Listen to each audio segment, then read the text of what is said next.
بناوی خوای بخشنده مهربان حمد و ثنا و سپاس و ستایشی به پایان بخوای پروردگاری جهان درود و سلام لسر پیغمبری خوشویستمان صلی الله علیه و سلم و لسر اهل و بیت و همو یاران و همو شون کوتوانی تا زمان. برایانی عزیز و خوشویستم لپروگرامی زاد قناغی یکم امرو ان شاء الله كوتاي بدرسي فقه دينين هي ام قناغه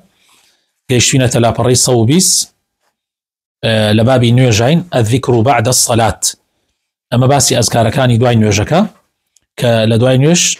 ام ذكرانا سنة بيكي فرمون با او ما مساسوران وكاغازات بومان يبخينو ان شاء الله تعالى. الذكر بعد الصلاة مشروعة بالكتاب والسنة. قال تعالى: فإذا قضيتم الصلاة فاذكروا الله قياما وقعودا وعلى جنوبكم. وروى البخاري ومسلم عن المغيرة بن الشعبة رضي الله عنه أن رسول الله صلى الله عليه وسلم كان يقول في دبر كل صلاة إذا سلم: لا إله إلا الله وحده لا شريك له، له الملك وله الحمد وهو على كل شيء قدير، اللهم لا مانع لما أعطيت ولا معطي لما منعت ولا ينفع ذا الجد منك الجد. وعن ثوبان قال: كان رسول الله صلى الله عليه وسلم إذا انصرف من صلاته استغفر ثلاثا وقال: اللهم أنت السلام ومنك السلام تباركت يا ذا الجلال والإكرام. وفي الصحيحين: تسبحون وتحمدون وتكبرون خلف كل صلاة 33. وروى مسلم عن كعب بن حجرة رضي الله عنه عن رسول الله صلى الله عليه وسلم قال: معقبات لا يخيب قائلهن أو فاعلهن دبر كل صلاة مكتوبة 33 تسبيحة و33 تحميدة و34 تكبيرة. وعن عقبة بن عامر قال: أمرني رسول الله صلى الله عليه وسلم أن أقرأ بالمعوذتين في دبر كل صلاة. ولا يشرع رفع اليدين في الدعاء بعد الصلاة لعدم ورود ذلك عنه صلى الله عليه وسلم. بارك الله فيكم. ذكر كاني دواي نيوش خوش بسكانم ذكر كاني دواي نيوش مشروعة بقرآن والسنة. خوي پروردگار افرمي: فإذا قضيتم الصلاة فاذكروا الله قياما وقعودا وعلى جنوبكم. لا صحيح بخاري هاتوا وهروها لصحيح بخاري مسلم الشام لما غيري كري شعبه كوابي غمري خوشويس صلى الله عليه وسلم دواي همون يوجكان أي فرمو: لا إله إلا الله وحده لا شريك له، له الملك وله الحمد وهو على كل شيء قدير، اللهم لا مانع لما أعطيت ولا معطي لما منعت ولا ينفع ذا الجد منك الجد. أما همون يوجد في غمري صلى الله عليه وسلم أي فرمو. الثوبان أفرمي رسول الله صلى الله عليه وسلم قال لن يجبوا آياتوا،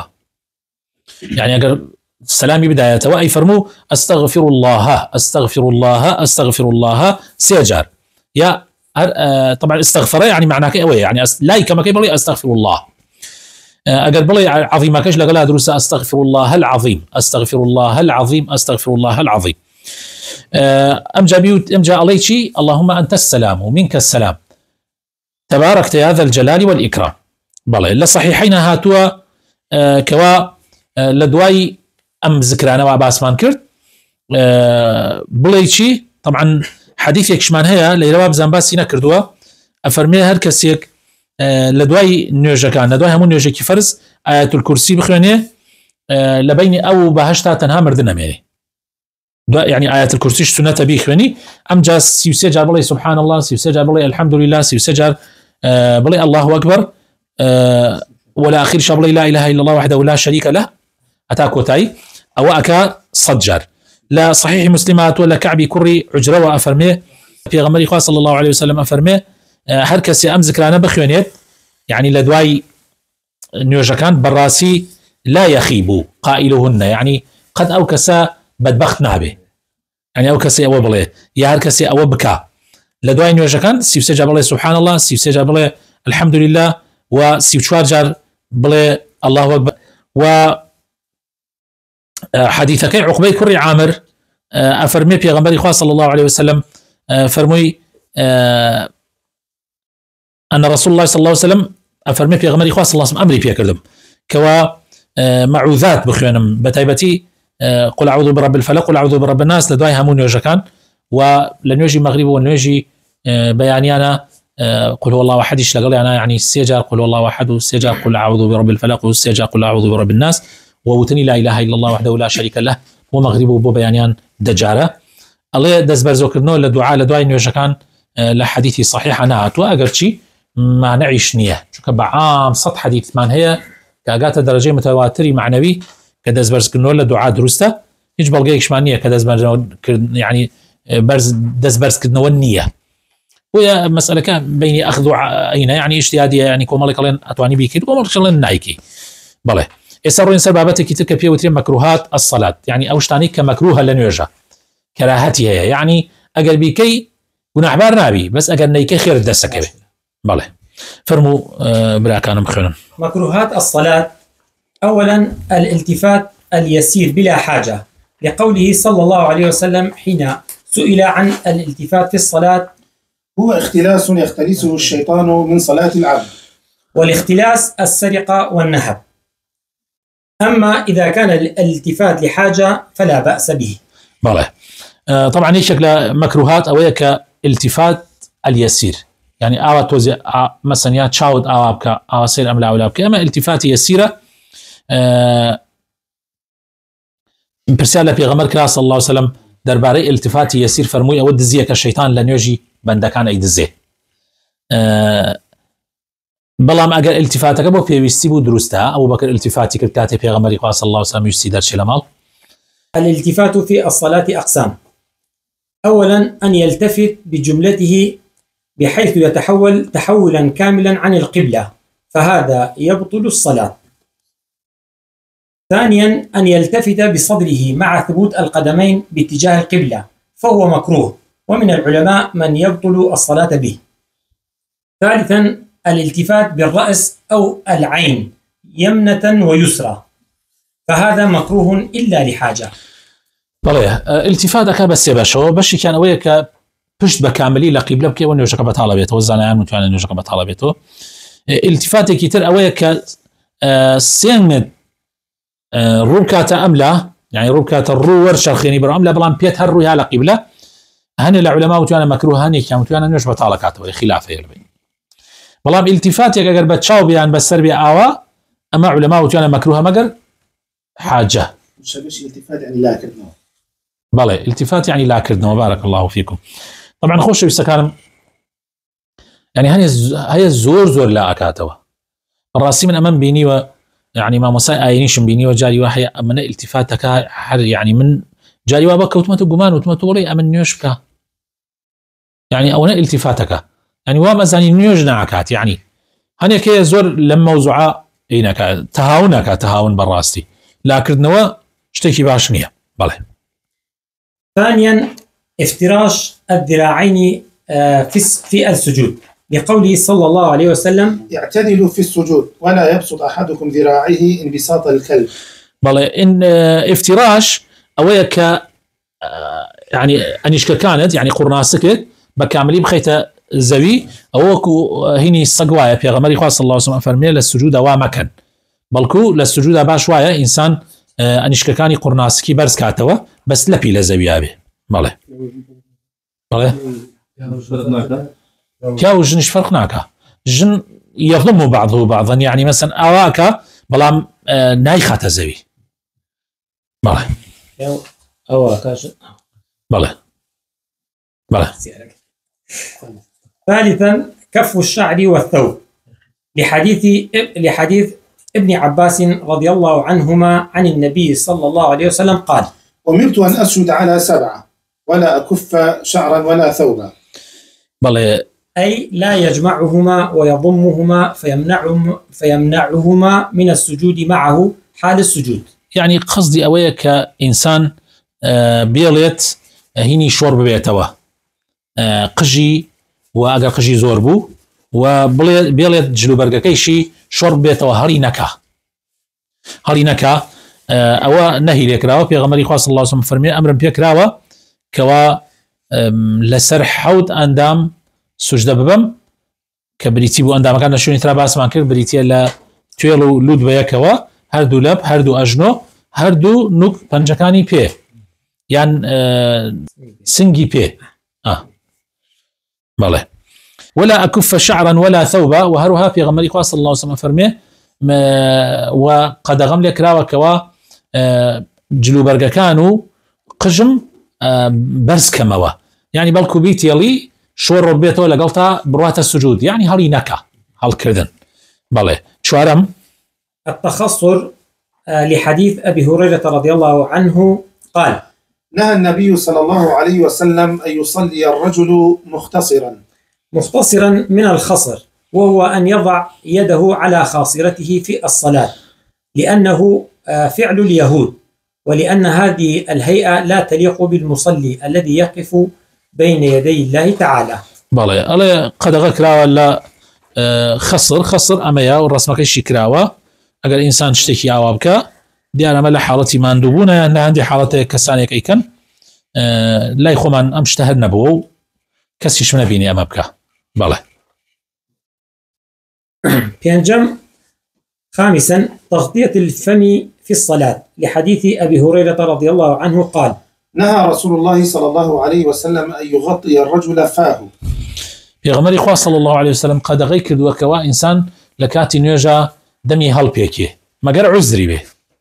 وكو حالتي نخوشية كيان هندي حالات أو جوازة بلام لحالات اعتيادنا بباني دمت بدي أو مكروها بله. سادسا تشبيك الأصابع لحديث إذا توضأ أحدكم فأحسن وضوءه ثم خرج عامدا إلى المسجد فلا يشبكن يديه فإنه في صلاة. وهذا خارج الصلاة فكراهته في الصلاة من باب أولى. وأما التشبيك في غير وقت الصلاة فلا كراهة فيه ولو كان في المسجد لفعله صلى الله عليه وسلم إياه في قصة ذي اليدين في الصحيحين. بله دس كردنا ودسا يعني بنجكان تيكل كي بمشيوا أما لكاتي نوجا ودانشتن بو نوج بتايبتي لكاتي نوجا كان قد غير كراوة في غمري خوشوي صلى الله عليه وسلم فرمي قال كسيك تان دزنوش تان قلت بجواني دزنوش تان قلت أم جا رويشتن بو مزقوت فلا يشبكن يده بعد السنة كاتناوي أكتريا عواوكو تشبيك بكا چونك حرب نوج بو حساوه فإنه في الصلاة والله كراهتكي للدروي وهذا خارج الصلاة يعني أما طبعا لدروي نوج فكراهته في الصلاة من باب أولى لأنه نوج حرب مكروها يعني جاء الله تشبيك لغير وقت صلاة اعتيادية لنا مزقوت الشاه يعني وقت نوج نبي اعتيادية قال الإنسان وابكات شو كبي غمري خاص الله عليه وسلم لحديثكي ذو اليدين أو كبي غمد دور كات نوجي كردو عشان شو بالي دايا ودسي كده ناو دسا لو حديثه أفرمي في غمر دسي كده ناو إن ناو مزقوت شابوه فنجكاني تيكل كردوه وجاري وابو لخطبة جمعي شوي كردوه يعني لغير نوجا اعتيادية بالله لغير كاتي نوجا. سابعا كثرة الحركة والعبث في الصلاة والعبث كثرة الحركة والعبث في الصلاة لقول النبي صلى الله عليه وسلم اسكنوا في الصلاة.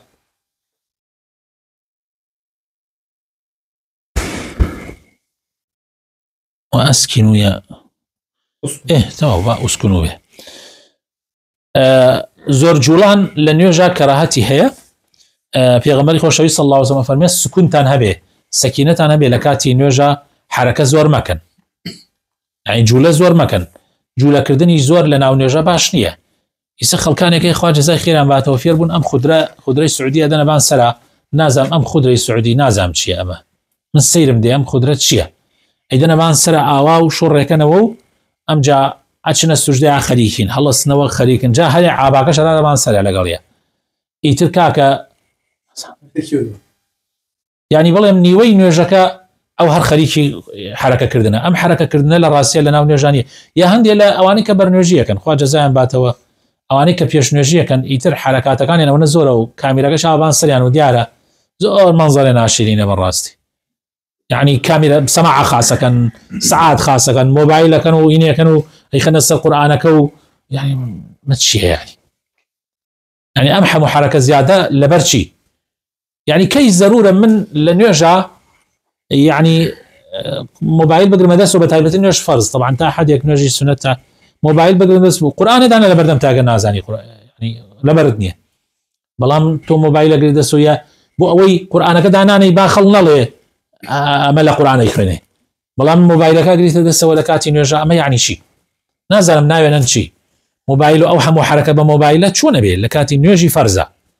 ناکرێ بەڕاستی لە کاتی نوێژی سونەتی شەهر باش وایە ئینسان ئەوە نەکات لە فەرزە برا خۆ مەرج نییە و ئیلا بڕۆی سورەت بەقەرە بخوێنی مەرج نییە ئیلا خۆی ئەسڵەن نازانم ئێوە دیقەتی وەتان داوە لە سونەتی پێغەمبەر قەت نهاتوە پێغەمبەری خوا صلی الله عليه وسلم چەند ئاەتێک لە شوێنێک بخوێنێ لە قورآن لە نوێژە يعني مثلا بڕە دوو ئاەت لە شوێنێک بخوێنێت دوو ئاەتی تر لە ڕکاتێت لە شوێنێت ڕۆ بخوێنێ ئەمە ئیسە ئێمە ئەمەمان داناوە یەکە داتناوە یان ئەو تا بە جوانی لەبەرت بێ قورآنێک لە بەردەم تادانە یان حەق نییە لە کاتی نوێژەکە مۆبایل دەرەکەیت و خەریکیەوە بی پێویستیش ناکە ئەگەر تۆ ئاعتیادیە با سورەت با جوزء عەمەل لەبەر بێ جوزء عەمەل بخوێنە یعنی بناینە خۆ باشە قەینا جگە لە نوێژی بەیانیان نوێژی عیشا و نوێژی مەغریب و ئەوانەی کە دەنگی تیا بەرزەکرێت ئەو دوو نوێژەتانێ خۆ سنەتە نوێژی عیشا حتا بۆ نوێژی مەغریب حتا بۆ تەکرێت لە تقریبا لە ئیذا زلزلت لە ضحاوە حتا وەکو حتا ضحاش ئەکەوێتە بەری عیشا لە ئەلەم نەشرەح حتا وەکو ئەگاتە ناس ئەوە لە نوێژی مەغریبە نوێژی عیشایش لە ئەوەڵی عەمەوە حتا وەکو ضحا حتا هەندێک لەوەش کەمتر ئەڵێن لە نزیکی سورەتی طارقەوە هەتا وەکو هێن ئەو بۆ نوێژی عیشا بە زۆریان زانیەوە ئەگەر بێت و تۆ زیاتر بخوێنی بۆ ئێمە ڕۆین لا تەکلیف لە خۆمانەکەین و بڕێ ئەرک لە خۆمان زیاد دەکەین و بە تایبەتی ئەگەر جوولەی زۆری تیابێ ئەگەر جوولەی زۆری تیانە بێت تا حەدی ئاساییە کەسی حەزەکە قورآن ختم کە لەگەڵ ئەهلی مزگەوتا قەیچێکە بەڵام مراعاتی تەخفیف بکە کەم بخوێنێت و ئەمانە و حرەکە زۆر نەکا بەڵێ. ثامنا الصلاة بحضرة الطعام أو وهو يدافعه الأخبثين لقوله صلى الله عليه وسلم لا صلاة بحضرة الطعام ولا هو يدافع الأخبثان أي البول والغائط. حزيقا حدوا بالك نوا. ثامنا الصلاة بحضرة الطعام أو وهو يدافعه الأخبثين لقوله صلى الله عليه وسلم لا صلاة بحضرة الطعام ولا وهو يدافعه الأخبثان أي البول والغائط. في غمر إخوة صلى الله عليه وسلم قد غيكر دوا كوا يعني قد غيبو كراهته بو حرامينية كوا إنسان ناندان ران يشبكه أجر نانك حاضر بو يتر بيويس ناكا بروي نانك بخو يان كاتي إنسان تنغاوة حسرة أجر تنغا تاوبي باش وايا إنسان تواليتي كي باش بكا أو دزينشي كي باش بكيت أم جاني وجه غيبكا خوي حسر ناكا لبر أو حديثك أفرمي لا صلاة بحضرة الطعام ولا وهو يدافع الأخبثان يعني البول والغائط. طبعا أم حديث معناه الظاهري معناه كي قاعد تحت درجة حرامش ها زور ورد بيتوا يعني الظاهرة كي قاعد بلاي هندي لما نشكي يسقش ما باس مانك هندي كي لو أنا بقاعد بلاي حرام جاء إنسان بو أما خود تشي مبكى. طبعا ملاحظة كي فائدة كي إثراء. وكراهة الصلاة بحضرة الطعام مشروطة بتوقان نفسه إليه ورغبته فيه مع قدرته على تناوله وكونه حاضرا بين يديه فلو كان الطعام حاضرا لكنه صائم أو شبعان لا يشتهيه أو لا يستطيع تناوله لشدة حرارته ففي ذلك كله لا يكره له الصلاة بحضرته. بله أفرمي كراهتي نوێژکردن لە کاتی ئامادەبوونی نانە ئەمێ ئەڵێ مەرجەکەی ئەوەیە کە نەفست زۆر بۆ نانەکە بچێ و مێشکت هەلای نانەکە بێ و حەز لە نانەکە بکەی ئەو کاتە نەڕۆی بۆ نوێژ باشە یان نوێژ نەکەی باشە مادام تواناتەیە خواردنەکە بخۆی و دڵت زۆرە چێتە سەری با فکرت لای نەمێنێ خواردنەکە بخۆ بەڵام ئەگەر خواردنەکە ئامادە بوو بەڵام تۆ بە ڕۆژووی ئێتر تۆ ئەڕۆی بۆ نوێژەکە یان تێری یان زۆر نەفست بۆی ناچێ زۆر نەفست بۆی بچێ یان لەبەر ئەوەی زۆر گەرمە ناتوانانی دۆڵمە و یاپراخە تا سەر دەبێتەوە تۆ زەکێوێ قەیچێک ئەوە نوێژەکە ئەتوانی بکەی هەلەوە چێ 5 دقە بووە هاتاکە و سار دەبێتە تۆتوانی نوێژەکە بکە توانی بچیتە مزگەوت و بێت و ساردە بۆ تۆ بە تایبەتی ئەگەر قامەت نزیکی قامەت بێ ئاساییات و ئەو پەڕی نوێژەکان حچەنێ درێژ بێ 6 دقا 5 دقا 7 دقا باگە ماڵت نزیک بێ لە مزگەوتەوە توانی. بەڵێ أقسام الحركة في الصلاة. بەڵێ حەزەکەی بێسە ئێستا بڵێ. أقسام الحركة في الصلاة.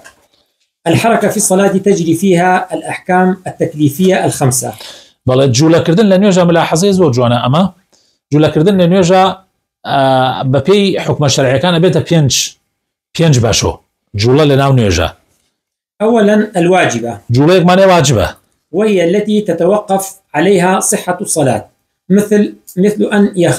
يخبره أحد بأنه اتجه إلى غير القبلة فيجب عليه أن يتحرك إلى القبلة. هەنێ جوولە هەیە تو نوێژەکەت بەوە تەواوە بێ بۆ نمونە تۆ ڕوود لە قیبلە نەکردووە نوێژەکە یەکی هاتە ژەوتی های تۆ ڕوود لە قیبلە نییە قیبلە ئاوایە واجبە لەسەرت ئەو حرەکە بکەی ئەوە واجبە.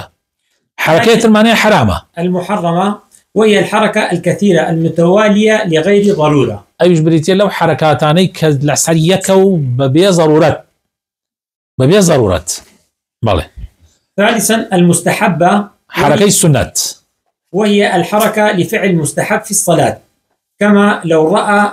فرجة أمامه في الصف المقدم فتقدم نحوها. بلى. أما حركة مستحبة توري زكي بردم ديك نيوجكي أبرية مثلا حالة دروس بي بوشايك للريزي بردما هيا إتو خنا بيبيلي أو الريزي بردما بوشايك تيابي سنة وايا بريكيتو خو نيشروي هر دروسته بس سنة وايا بريكيتو أو الريزي نيلي تشول بي. بلى. رابعا المباحة،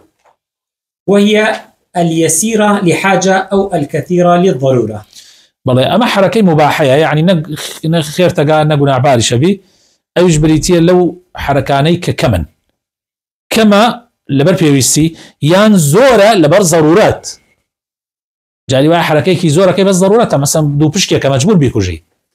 حالتك ضرورة من عليك خليك أكيد تشتيك حالتك تناتشاري أو حالات ضرورته يان كما حركة كي كما كي بلام لبر بيويسي كي كم مثلا اشتيك لبردم تاع شوني سجدة كتوزي هلعبتك كاتي سجدة بير هنا توزيك لا يدي باكي كيتوا يعني بردم ودسك ليدي حالتك لو شيوا. خامسا المكروهة، حركة مكروه وهي اليسيرة لغير حاجة، يعني أمن نيكي باشا أيش حركيكي كم أجر بيويس نبو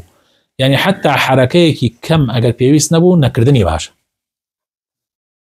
هل يجاري مثلا خورانك الزورة وابكي نجات تبيه أو بيكي باشا بس جاري واهل لخوتو شو دروسكي لخوتو دروسك داش الريشة واني هاي أنا شنا 20 تاتي داس الريشة على بعد نيجاك برياري والريشة كا شيء يعني تو تشيت يعني بس فيهم بلي تو تشيت خاف أنا أمام ده بلي. مبطلات الصلاة أمشتانا نيوج بطالكاتو أما آخر بابت معنا خوي قوري أرمتي مام ده. تبطل الصلاة بأمور، وهي أولا بطلان تبطل الصلاة بأمور، وهي نيوج بطالبيتو بتشنشتك كبريتين لمعنى. أولا بطلان الطهارة، لأن الطهارة شرط لصحتها، فإذا بطلت الطهارة بطلت الصلاة. دز نيوج تشكا اتتاوت نيوج بيدزون ناك على أما بو كسيك أجر سلاسل بول وسلاسل ريح وأمانين أبو كسي أجر حالتي نخوشي بو أو طاو دز نيوج أجر بشكيش دشار بردوام ما به. بله. ثانيا اتصال النجاسة بالمصلي مع العلم بها، إذا لم يزلها في الحال مع القدرة على ذلك في صلاته، فإن لم يقدر وجب الخروج من الصلاة، كما لو تذكر وجود نجاسة على شماخه فإنه ينزعه، وإن كانت النجاسة على ثيابه الداخلية وتذكرها وجب الخروج من الصلاة لإزالتها. بيصير دايلة جستت يان دايلة جلو برقت يان لشون نيوجكت أمانة يعني بالراسي أبي لا يدي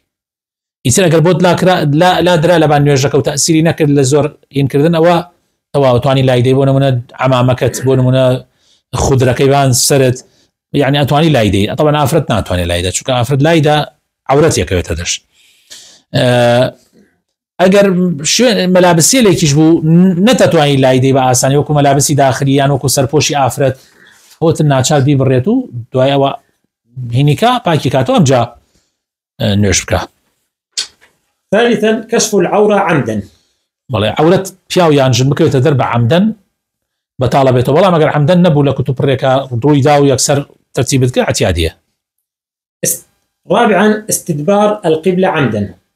پشت کەیتە قیبلە بە عەمدەن. خامسا الكلام عمدا.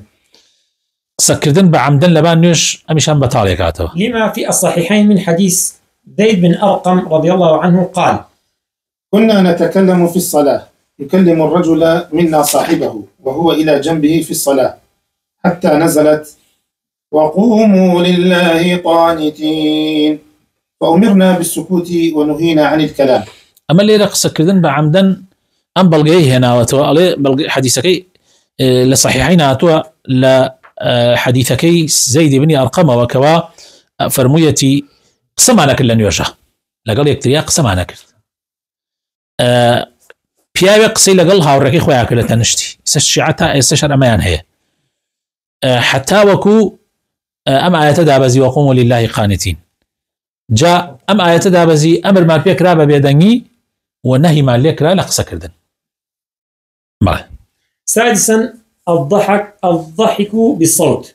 فإنه يبطلها بالإجماع. پێکەنین بە دەنگەوە، دەنگت دەرچێ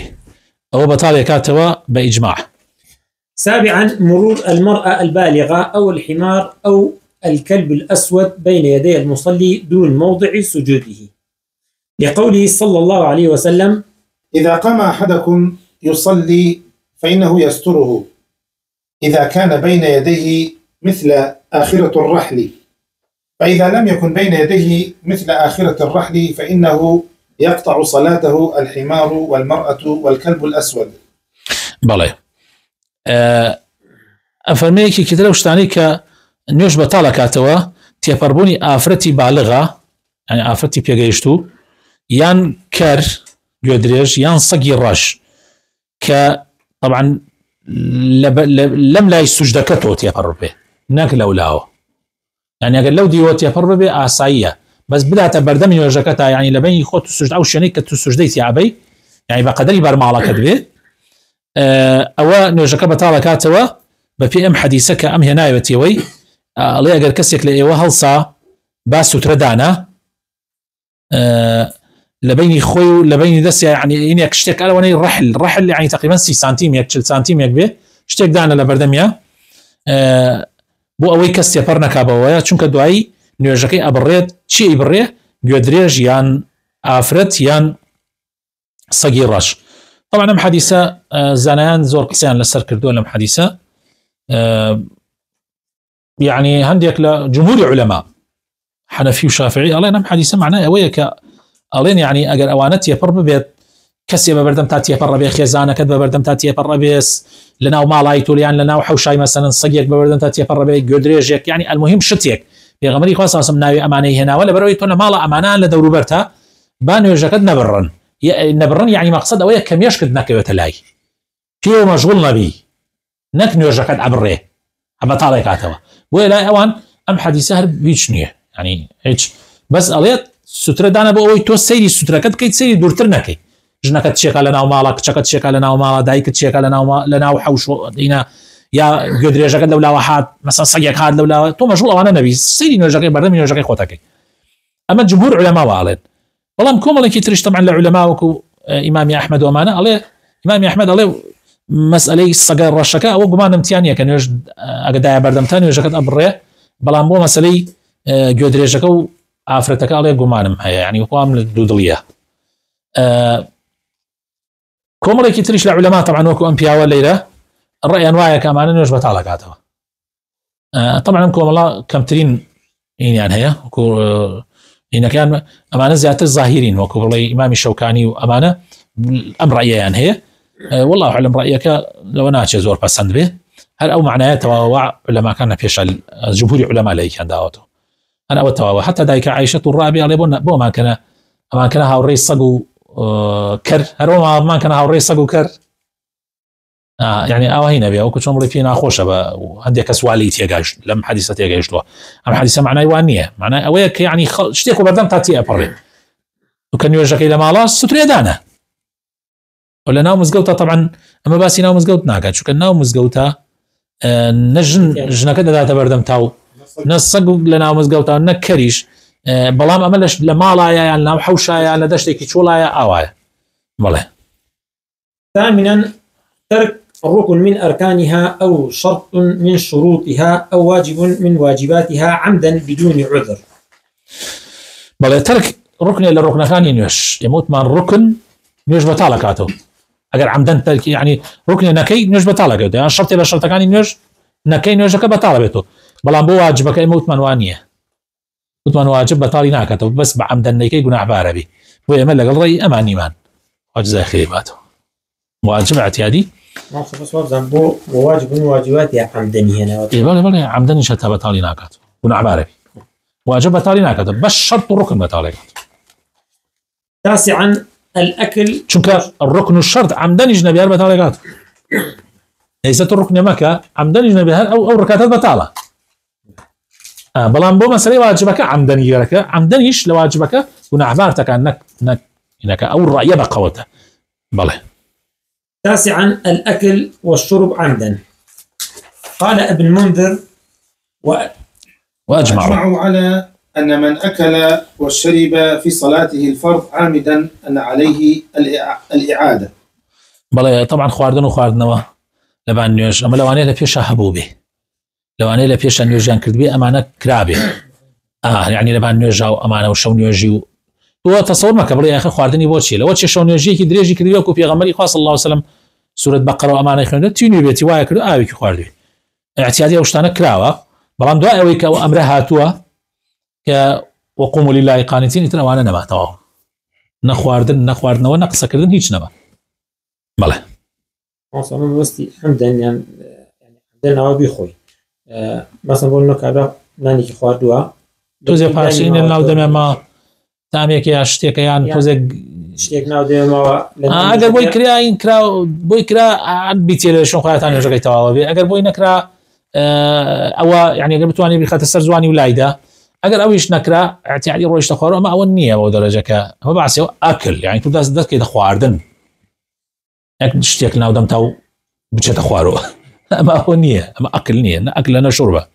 شرب و ئەکل ئەوەیە کە شرب براوە گریمان بۆ ئەکلەکە ئەو معناکەی بێ ئەیش خۆ شرب ئەو نییە بژی ئاو لە ناودەمیان گیری کردووە بجارەوە شتیوان ناوێت طبعا باسی خواردن و خواردنەوە بەڵێ. عاشرا تعمد زيادة الركن أو تقديم بعض الأركان على بعض. بەڵێ بەعەمدی زیادەی ڕکن بکەی عەمدەن حالا خۆتۆ سوجودی زیادکە بیکەی بەسێت عمدا يعني